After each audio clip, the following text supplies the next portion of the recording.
ராஜாதிராஜ ராஜ கம்பீர ராஜ மார்த்தாண்ட ராஜ குலதிலக ராஜராஜ சோழன் பராக் பராக் பராக். தென்னாடுடைய சிவனை போற்றி. எல்லோரும் அமருங்கள். அமைச்சரே, என்ன செய்தி கொண்டு வந்தீர்? உலகத்தில் உள்ள எல்லா உயிர்களின் பசி தீர்க்க வந்த எங்கள் மகாராஜனே வணக்கம். மாதம் மும்மாறி மழை பொழிந்து நல்ல விளைச்சல். யானை படைகளில் உள்ள யானைகள் எல்லாம் போரடித்து போரடித்து நெற்களை மலை போல குவித்து விட்டன.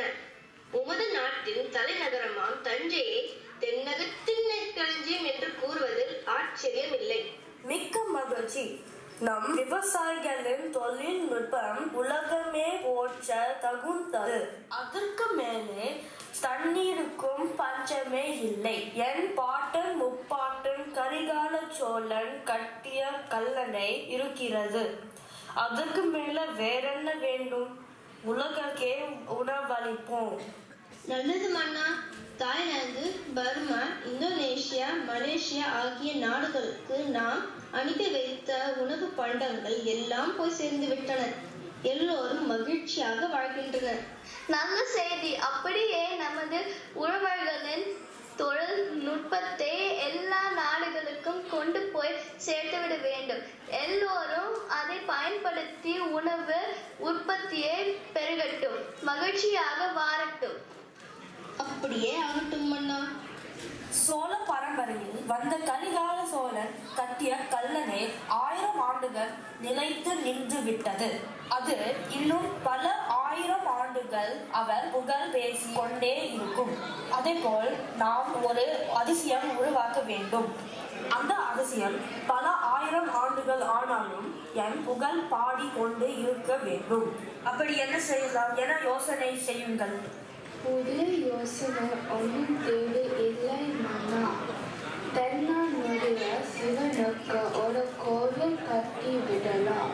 அது எப்படி ஒரு கோயில் 1000 ஆண்டுகள் தாண்டி நிற்கும் என இயற்கை பேரிடர் வந்தால் அழிந்து போகாதா? உண்மைத்தான். ஆனால் அப்படி அழிந்து போகாமல் இருக்கும்படி கோவிலை கட்டும் யுக்தி கருவூராருக்கு தான் தெரியும். அவரே கேட்டு பார்க்கலாமே. நல்ல யோசனை. நாளை கருவூராரை அரசவைக்கு அழையுங்கள். அடுத்த நாள் கருவூரார் அரசவைக்கு வருகிறார். வணக்கம் கருவூராரே, வாருங்கள்.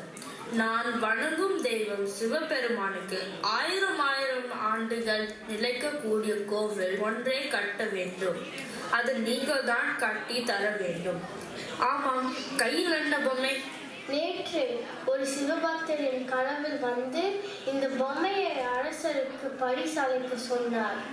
இந்த பொம்மையின் பேர் தலையாட்டி பொம்மை. தலையை ஆட்டிவிட்டால் தலையை ஆட்டிக் கொண்டே இருக்கும்.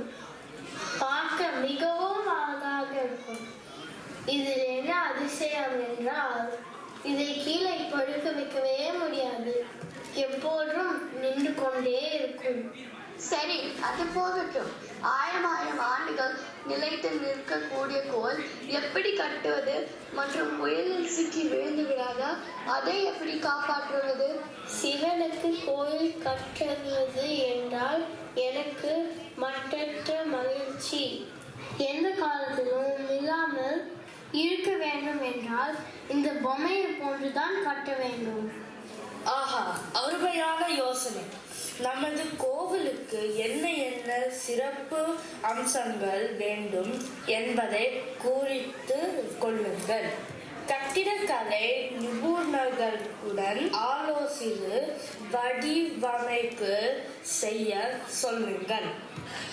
அப்படியே ஆகட்டும் மன்னா. என்னடி இது சார், செந்தமிழ்ல பேச சொல்ற? என்னால முடியாதுப்பா.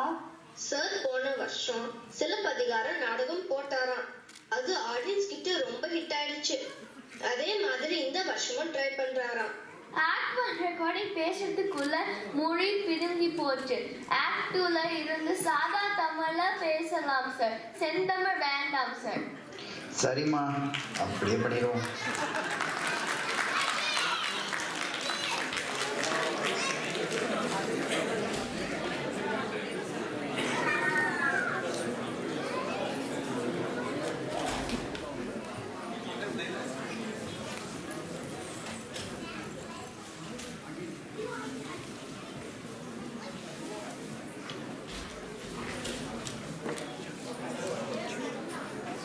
ராஜா ஊர் மக்களை எல்லாம் வர சொல்லி ஆர்கிடெக்டோட டிசைன் செஷன் ஒன்று நடத்தினார்.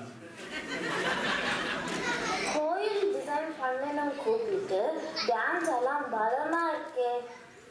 கருவூரால் கொடுத்த ரெக்குவயர்மெண்ட்ஸ் கஷ்டமாக இருக்குன்னு கேள்விப்பட்டேன். அதான் மைண்ட் ரிலாக்ஸ் பண்ண ஒரு டான்ஸ் ப்ரோக்ராம். சூப்பர் டென்ஷனா வந்த. இப்போ மைண்ட் கொஞ்சம் ரிலாக்ஸ் ஆயிடுச்சு. என்ன டென்ஷன்? ஒண்ணா சொல்லுங்க கேட்போம். ரிக்குவயர்மெண்ட்ஸ் எல்லாம் தப்பா இருக்கு. இது வச்சுலாம் கோயிலாம் கட்ட முடியாது. டிசைன் பண்றவங்க ரிக்குவயர்மெண்ட்ஸா குறை சொல்றது சகஜம் தானே? மேல சொல்லுங்க. கோயில் கட்டணும்னா ஒரு 3000 டன் கருங்கல் தேவைப்படும்.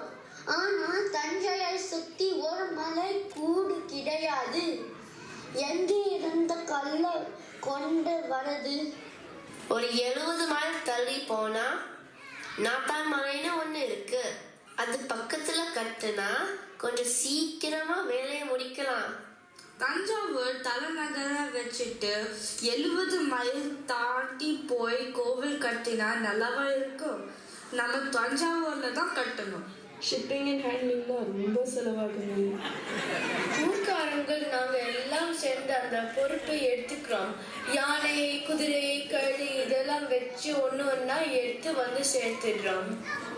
அப்புறம் என்ன, தஞ்சாவூரிலேயே கோவில் கட்டிடுவோம்.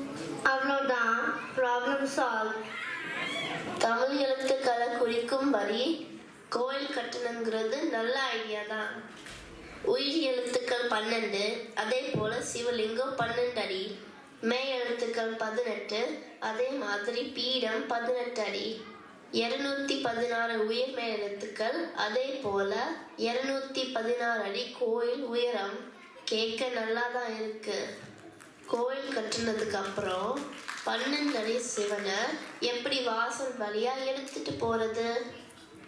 அதுக்கு நான் ஒரு வழி சொல்றேன். வாசலை கட்டாம திறப்பா வெட்டிட்டு அப்புறம் சிவனை வச்சுட்டு அப்புறம் வாசலை கட்டினா என்ன?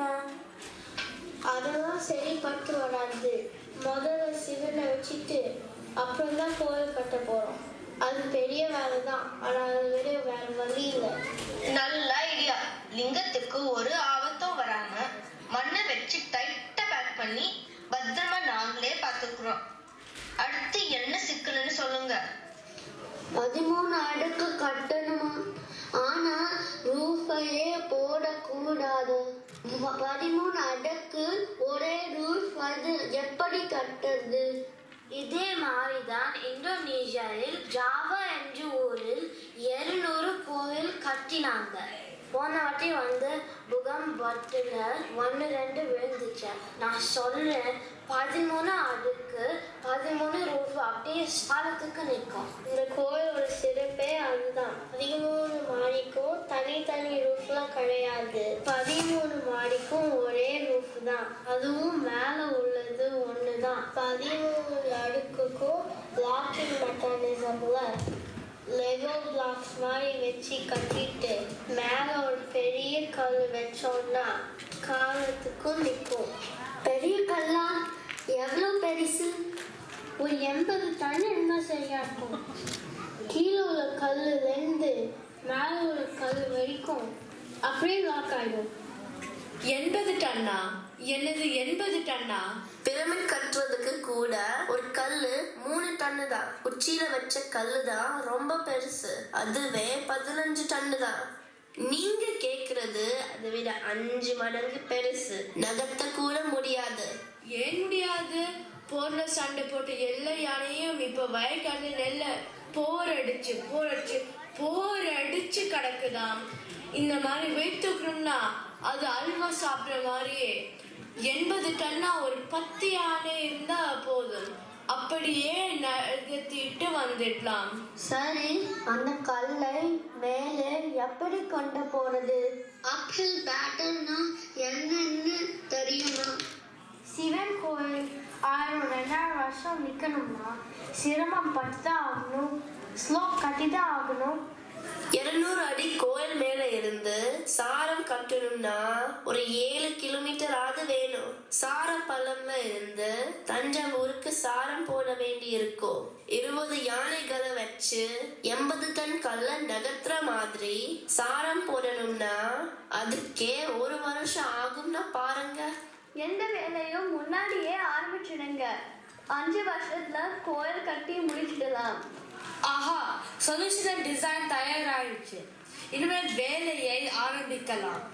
தென்னாடுடைய சிவனே போற்றி.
ஊர் மக்கள் உதவியுடன் கோவில் கட்டும் வேலை சிறப்பாகவே நடந்தது.